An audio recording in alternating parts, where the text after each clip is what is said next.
안녕하세요. 교통사고 전문 보상가배상TV입니다. 이번 사고에서 눈에 띄는 점 어떤 게 있을까요? 결국은 뒷차가 다 책임져야 되는 명백하게 무과실이 나와야 되는 사고입니다.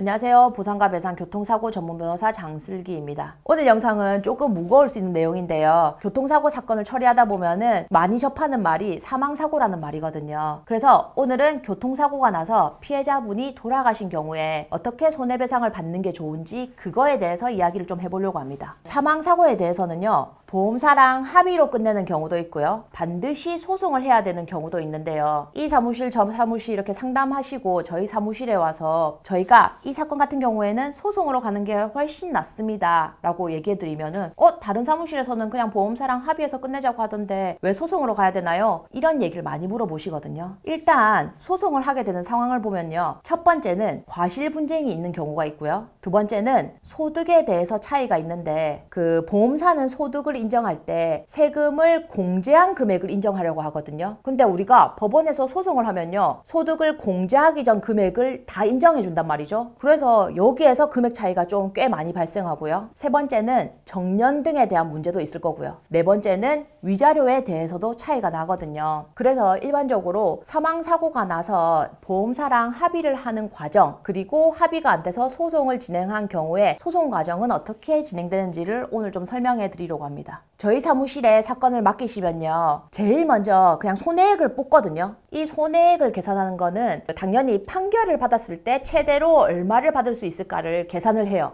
그 계산에는 일시수입이랑 위자료랑 장례비를 더해서 계산을 하는데 현재 그 서울중앙지방법원 기준으로 보면요. 일반 교통사고 사망사건 같은 경우에는 위자료가 1억 원으로 정해져 있거든요. 근데 교통사고 난 사유가 음주운전 때문이다. 무면허 때문이다. 뺑소니를 했다. 시신유기를 했다. 이런 경우에는요. 위자료가 최대 2억까지 가중되기도 하는데 그냥 기본적으로 일반 사고의 경우에는 1억 원이라고 생각하시면 됩니다. 그리고 장례비도 500만 원으로 정해져 있는데요. 자기 손님이 많고 그다음에 가시는 길 화려하시라고 이제 고급으로 다 하다 보면은 장례비도 1,000만 원을 지출했다, 2,000만 원을 지출했다 이런 경우도 굉장히 많거든요. 근데 그런 경우라고 하더라도 법원에서는 500만 원만 인정하고 있습니다. 자, 그러면 사망사고의 경우에는 크게 따지다 보면 일실수입, 그다음에 위자료, 장례비인데 위자료랑 장례비는 어차피 정해져 있는 거니까 일시수익이 손해배상액을 결정하는 주요 쟁점이 되는 거잖아요. 그래서 저희 사무실에서는 일단 이렇게 총 금액을 계산해서 보험사랑 1단계로 합의를 시도해봐요. 만약에 그 금액이 5억 원이다 하면 보험사한테 5억 원 전부를 달라고 요청합니다. 근데 보험사에서는 자기들 약관으로 계산하면 3억 5천만 원 정도 나오거든요. 보통 손해사장사들한테 사건을 맡기면요. 이렇게 약관가로 계산하는 금액으로 합의 시도를 한단 말이죠. 의뢰인들은 배상이 어떻게 되는지를 잘 모르니까 자기가 맡긴 손해사정사가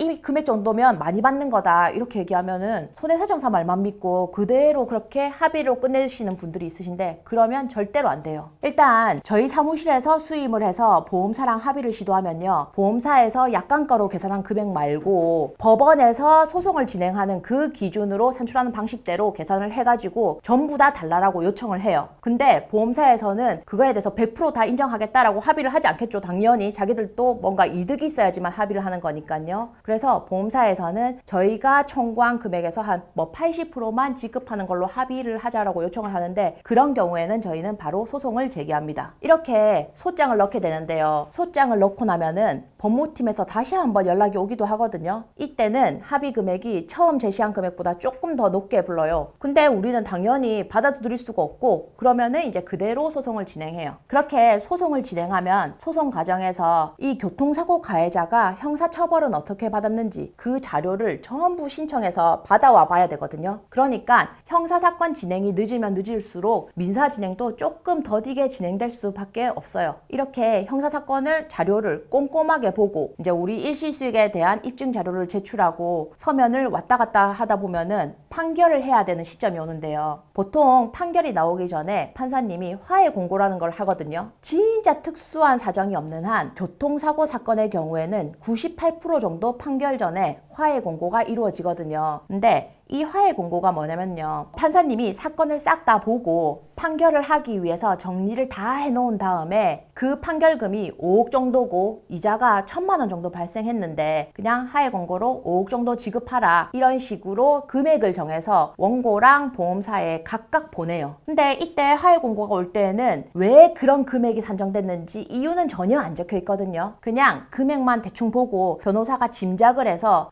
이 정도 선에서 인정됐겠다라고 생각을 하는 건데요. 이러면은 저희는 이 금액에 이자까지 포함된 건지 아니면 이자가 빠진 금액인지 이런 것들을 계산해서 이자까지 포함된 금액이라고 생각되면 화해 공고안을 받아들이고요. 만약 사고가 났는데 2년, 3년이 지나면서 판결이 나면 이자가 굉장히 많이 쌓여 있는 상황이잖아요. 근데 이 화해 공고 금액에 이자는 포함이 안 된 것 같다. 이자까지 모두 받고 싶다 하면요. 화해 공고에 대한 이의 신청을 해서 판결을 받고 나중에 보험사한테 판결금이랑 이자랑 소송 비용까지 모두 청구해서 다 받아낼 수 있는 거죠. 이 하해 공고의 이의 신청은요. 원고뿐 아니라 보험사도 할 수 있는데요. 양쪽 중에 한 당사자라도 이의 신청을 하면 화해가 안 된 거니까 판결을 받게 됩니다. 교통사고 사망사건 같은 경우에는 사실 다툼의 쟁점이 많지는 않거든요. 과실다툼이나 급여 부분 때문에 일시수익을 계산하는 그 월수익의 기준을 뭐로 할지 이 정도밖에 없기 때문에요. 신체 감정을 해야 되는 사건처럼 소송 진행이 오래 걸리진 않아요. 그래도 소장 송달하고 보험사 답변 오는 데까지만 해도 한 3, 4개월 걸리고요. 서면 왔다 갔다 하면서 변론일이 잡히는데 그게 한 8개월쯤 걸리니까 빨리 진행한다고 해도 1년 정도는 걸리는 것 같아요. 물론